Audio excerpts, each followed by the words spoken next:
मित्रांनो, बंड्या बॉईजच्या वार्षिक स्नेहमिलन सोहळा आणि त्याचं पहिलं असं यादगार वर्ष आणि आज आपल्या जोडीला कैलास म्हात्रे उपस्थित आहेत. कैलाससुद्धा भरपूर वर्ष बंड्या बॉईजशी जुळलेला असा खेळाडू आहे.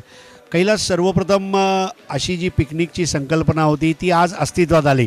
म्हणजे अगदी कालपर्यंत वाटत होतं आपली पिकनिक होणार की नाही होणार, गेट टुगेदर होणार की नाही होणार, परंतु एक काही तासामध्येच आपण परत एकदा मुंबईकडे प्रस्थान करणार आहोत. तर ओव्हरऑल तुझ्यासाठी ही पिकनिक कशी राहिली?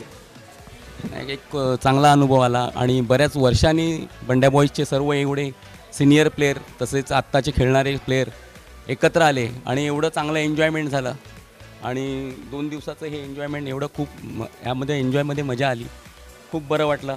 पुन्हा असा एन्जॉयमेंट परत ऑर्गनाईज करावं माझी हीच इच्छा आहे बंड्या बॉईजच्या सर्व पदाधिकाऱ्यांना, की सर्व पुन्हा एकदा दरवर्षी हे ऑर्गनाईज करावं अशी पिकनिक.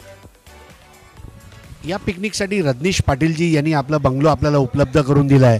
हा बंगलो आणि त्याचा भोवतालचं जे परिसर आहे ते बघून तुला असं काय वाटलं की एखादा खूप मोठा रिसॉर्टमध्ये किंवा एखादा 5 स्टार प्रॉपर्टीमध्ये आपण आहोत? काय सांगशील रजनीश पाटील साहेबांनी दिलेल्या या सहयोगबद्दल? पहिल्यांदा रजनीश पाटील यांचं मी खूप खूप आभारी आहे की त्यांनी एवढा मोठासा रिसॉर्ट आम्हाला अवेलेबल करून दिला. त्यांनी मोफत दिला आणि एवढं सगळं सुंदर आयोजन त्यांच्यामार्फत आम्हाला इथे मिळालं. त्याबद्दल रजनीश पाटील यांच्या मंडळातर्फे आणि माझ्यातर्फे मी त्यांचे आभार मानत आहे. खूप सुंदर जागा आहे, चांगलं मेंटेन आहे, चांगलं सुंदर बाजूला सर्व झाडी झुडपं, चांगलं असं क्लायमेट आहे. बरं वाटलं जरा इथे येऊन. 2 दिवसाचं चांगलं एन्जॉयमेंट झालं. तर कैलासजी, तुमचा खूप खूप आभार आणि तुम्ही असंच हसत राहा, खेळत राहा आणि प्रगती करत राहा.